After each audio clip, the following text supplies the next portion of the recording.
Sud Radio, Osez entreprendre, Thomas Binet. Bonjour Thomas. Bonjour Laurence. Au sommaire ce matin d'Oser entreprendre. Je vais vous raconter la saga de la famille Pinault. On va continuer avec notre grand témoin de la semaine, Raffaella Nolo, cofondatrice de Yacon & Co. Et on va parler santé, sucre et abus, bien évidemment, et aussi entrepreneuriat, parce qu'on est dans Oser entreprendre. Et on va parler du salarié boomerang. C'est un nouveau truc, ça. Gros concept. On commence avec les industries d'entreprendre, Thomas. En partenariat avec le magazine Entreprendre, vous nous faites entrer dans les coulisses des entreprises et vous allez nous raconter l'histoire de la famille Pinault, numéro 2 mondial du luxe et principal rival de LVMH. Laurence, tout commence en 1936 avec la naissance de François Pinault dans les Côtes-d'Armor. Fils de paysan, il quitte l'école à 16 ans et reprend après son service militaire l'entreprise de son beau-père dans le négoce de bois qu'il rebaptisera Établissement Pinault. C'est au début des années 80 que le groupe Pinault se développe fortement en entrant avec force dans le monde de la distribution.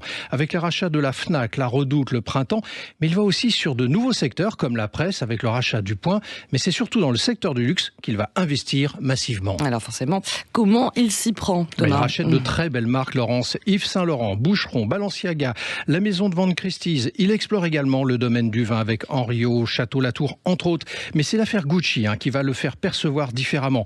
Il rachète au nez et à la barbe de Bernard Arnault cette maison italienne qui aujourd'hui représente plus de 10 milliards d'euros de chiffre d'affaires et quand même les 2 tiers de ses profits. Et qui aujourd'hui est à la tête du groupe? C'est son fils, François-Henri, qui lui a succédé en 2003. Et il y a un peu plus donc de 10 ans, il renomme le groupe Kering. Du coup, son père peut s'adonner à d'autres passe-temps, comme l'art contemporain, car sa collection compte 10 000 œuvres d'art d'au moins 600 artistes différents. Alors, il figure parmi les 10 plus grands collectionneurs d'art contemporain au monde. Vous voulez une petite anecdote, Laurence? Allez-y. Oui, ça m'arrangerait d'ailleurs, parce que comme je l'avais préparé. D'accord. Il se dit dans les milieux autorisés que François Pinault se serait déguisé à plusieurs occasions en manutentionnaire pour entrer quand même dans les foires avant leur ouverture, comme à la foire de Bâle en 2006, où il s'est muni d'un faux badge de galériste pour repérer les œuvres intéressantes avant l'ouverture de la foire. Il n'en retire pas moins qu'il est quand même la 3e fortune de France, avec 37,3 milliards d'euros, selon le magazine Forbes. Oui, ce qui est plutôt énorme. Allez, on passe au témoin de la semaine. Thomas, nous sommes avec Raffaella Nolo, cofondatrice de Yacon & Co. Et on va parler du sirop de Yacon qui peut aider à reprendre une alimentation équilibrée. Mais aussi, on va parler d'entrepreneuriat. Bonjour. Raffaella Nolo, les chiffres sont alarmants. Un enfant de 8 ans a déjà consommé plus de sucre que ses grands-parents durant toute leur vie. Le sucre est présent dans 77% des aliments sucrés comme salés. En fait, vous tirez le signal d'alarme sur la malbouffe, parce qu'il y a une étude qui est parue là-dessus. C'est bien ça, c'est la malbouffe en fait qui nous assaille de partout. C'est la malbouffe, c'est aussi les produits qui sont très riches en sucre. Donc en fait, il y a des produits qui sont riches en sucre, qui sont salés et sucrés. Donc on s'en rend même pas compte en fait qu'on consomme toute la journée du sucre finalement. Mais alors le sucre quand même est générateur de diabète, d'obésité et de fatigue. C'est malheureusement tout ce qu'on évoque. Au-delà de ce que vous proposez, c'est le procès aussi des plats tout préparés et l'absence du fait maison que vous pointez du doigt. C'est-à-dire qu'en fait, notre monde d'aujourd'hui, on va de plus en plus vite, on fait des choses de moins en moins par nous-mêmes. Donc du coup, on achète des plats cuisinés dans lesquels on retrouve du sucre de partout. Oui, et comme c'est un exhausteur de goût et un additif aussi pour être un conservateur, finalement tous les industriels utilisent du sucre aujourd'hui dans leurs aliments. Alors, le Yacon, c'est une plante qui est proche du topinambour et qui a pour vertu de posséder, je le fais à votre place, le petit pitch, et vous le compléterez si nécessaire, 4 fois moins de sucre que les autres alternatives au sucre et être 2 fois moins calorique. C'est bien ça? C'est bien ça. Donc il faut savoir qu'aujourd'hui, dans le monde du sucre, il y a bien sûr le sucre blanc et les sucres de canne qui est pour les plus connus.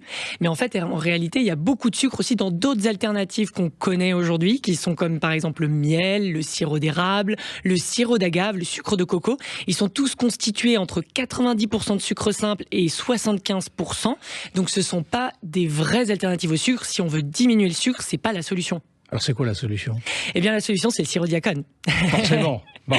Alors justement, en mai 2021, vous prenez la décision de créer Yacon & Co. Comment vous est venue l'idée? Quelle est l'origine? Il y a forcément un parcours personnel dans ce genre de situation. Oui, tout à fait. Donc moi, j'habitais aux États-Unis en 2018. Oui. Et en fait, j'ai souffert de problèmes de digestion et de fatigue chronique que je pensais être dû à un problème en fait de carence alimentaire ou de surconsommation de gluten, parce qu'à l'époque, c'était très à la mode de parler du problème du gluten. Et je suis allée voir un gastro-entérologue qui m'a dit, la bonne nouvelle, c'est que vous avez rien de grave.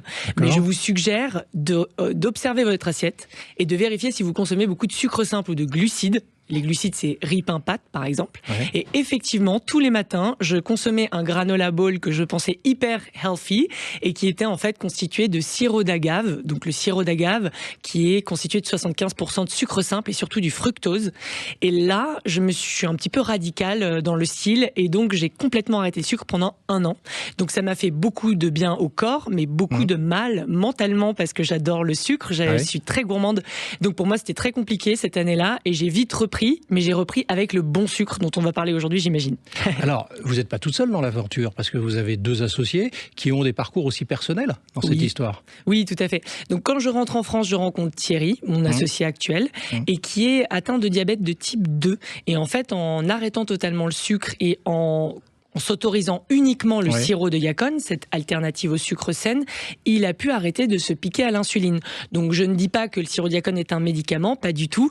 C'est parce que en fait, comme le sirop de Yacon est 2 fois moins calorique que les autres sucres, il a perdu beaucoup de poids et ce qui lui a permis en fait tout simplement d'arrêter de se piquer.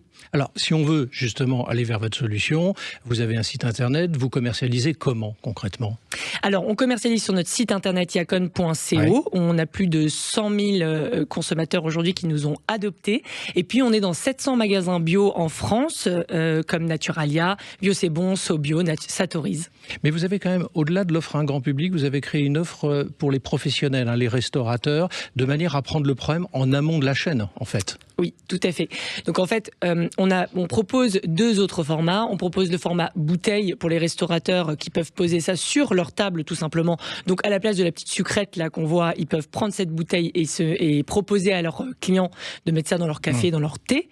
Mais on a aussi le format bidon pour les industriels, donc ceux qui utilisent énormément de sucre aujourd'hui, pour les plus grands, pour qu'ils puissent le mettre dans leur préparation de biscuits, de céréales, de yaourts pour réduire la quantité de sucre et augmenter la quantité de fibres, parce que le sirop de Yacon est aussi très riche en fibres prébiotiques. Alors on va parler un peu business quand même, parce que vous avez dans un premier temps levé 1,7 million d'euros auprès d'investisseurs et qui pourrait être complété probablement par un chèque de 250 000 euros pour 5% du capital, car vous avez participé à Qui veut être mon associé sur M6 et Kelly Massol a jeté un peu son dévolu sur vous. On est bien d'accord déjà sur la présentation là-dessus, c'est bien ça? On est tout à fait d'accord, c'est ça. Alors, est-ce qu'il y a eu un effet suite à votre passage dans l'émission? Parce que c'est des questions qu'on se pose quand on est entrepreneur. Beaucoup de gens veulent y aller et est-ce que ça a été profitable? Ça a été assez phénoménal en fait l'impact. On s'y attendait pas. On avait estimé par rapport au projet qui était passé par exemple en 2023 qu'on allait faire à peu près x5 et en réalité on a été le meilleur projet de Qui veut être mon associé cette année. On a fait x10 de nos ventes. Voilà. Donc aujourd'hui le sirop de Yacon étant un produit très rare dans le monde, on a eu des problèmes d'approvisionnement parce que tout simplement c'est une plante et il faut attendre tout simplement qu'elle pousse avant de pouvoir la transformer en sucre. Alors, pour être très précis, moi j'avais noté quand même que le jour de la diffusion, le 28 février dernier, 50 produits vendus par minute au moment de la diffusion. C'était impressionnant, effectivement. On avait fait une petite soirée avec nos investisseurs historiques et nos amis, et on n'avait pas déconnecté nos notifications sur notre téléphone, et toutes les secondes, on sentait des vibrations de téléphone puisque il y avait des ventes vraiment chaque seconde, quoi. Vous êtes lancé quand même dans la période de la Covid, on est bien d'accord. Vous n'êtes pas posé des questions à ce moment-là en disant est-ce qu'il ne faut pas retarder le lancement de mon entreprise? Alors en fait, la date officielle de commercialisation, c'était mai 2021. En 2020, en réalité, on était plus en train de préparer notre démarrage en trouvant donc du sirop de Yacon déjà disponible et en faisant de la R&D. Si c'était à refaire, vous changeriez quoi dans l'approche? Et si vous deviez changer quelque chose d'ailleurs? Je pense que je changerai rien parce que aujourd'hui le problème du sucre ça concerne 60 millions de Français. Je pense que simplement j'aurais peut-être un peu plus confiance en moi parce que je pensais au départ, je croyais ce que disaient les gens, c'est une niche. En réalité c'est pas une niche du tout. Le Nutri-Score aujourd'hui est très sévère avec le sucre. Il y a beaucoup de marques qui d'ici à l'année prochaine vont devoir changer leur Nutri-Score et il va beaucoup baissé. Donc méfiez-vous de toutes les marques connues aujourd'hui qui ont peut-être des Nutri-Score A ou B. L'année prochaine, ils vont chuter parce que Nutri-Score tape un peu plus fort sur le sucre et sur les fibres.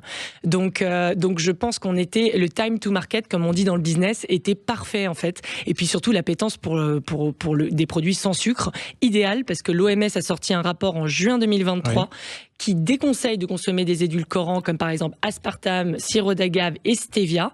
Ils ont rajouté stevia à leur rapport parce qu'en réalité, ils sont mauvais pour la santé, voire cancérigènes. Bon, je retiens qu'il ne faut rien changer, peut-être un peu son alimentation quand même. Merci à vous. Merci. Merci. Puis moi, je note le time to market. Je l'ai bien noté, celle-là.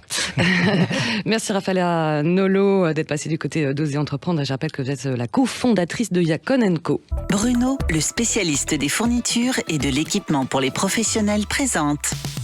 Sud Radio, Oser Entreprendre, Thomas Binet. Et Thomas, pour terminer, vous voulez nous parler du salarié boomerang. Qu'est-ce que signifie ce concept concrètement ? Le terme de salarié boomerang, Laurence, fait référence à un employé qui quitte une entreprise pour aller travailler ailleurs, mais qui revient quelques années plus tard pour réintégrer cette même entreprise. On en connaît quelques-uns. Alors, est-ce que c'est un phénomène généralisé dans le monde du travail ou ça reste des cas isolés ? Non, c'est un vrai phénomène de société. On relève que 20% des travailleurs ayant quitté leur entreprise pendant la pandémie ont choisi de retourner chez leur ancien employeur. Mais cela ne s'arrête pas là. 28% des embauches réalisées entre 2019 et 2022 sont des réintégrations. Alors, quelles sont les raisons ? Il doit y en avoir plusieurs de ces retours en entreprise. Oui, il y a plusieurs raisons, mais la principale est la déception. Vous savez ce qu'on dit, on sait ce que l'on perd, mais jamais ce que l'on gagne. Promesses non tenues, perte de repères dans la nouvelle structure, nostalgie de l'ancien cadre et des anciens collaborateurs. Bref, une déstabilisation qui pousse à réévaluer ce changement. Alors, est-ce que c'est une si bonne idée que ça, tant pour le salarié que pour l'entreprise, que de voir revenir son ancien collaborateur alors Il est sûr que cela doit être mûrement réfléchi de part et d'autre. Il n'est pas bon que l'ancien collaborateur revienne par défaut ou seulement pour ambition d'obtenir un salaire supérieur. L'entreprise doit s'assurer que le salarié boomerang est toujours en phase avec les valeurs de la société, qu'il a acquis de nouvelles compétences et qu'il peut apporter avec lui de nouvelles choses. Allez, pour conclure, il faut préciser que les directeurs des relations humaines devront dorénavant intégrer dans leur stratégie de recrutement cette nouvelle façon d'opérer. Les DRH boomerang. Merci beaucoup Thomas. Et dans un instant, vous revenez sur Sud Radio avec Oser Investir pour nous parler cette fois-ci de nue propriété. À tout de suite. Sud Radio, Oser Entreprendre, Thomas Binet.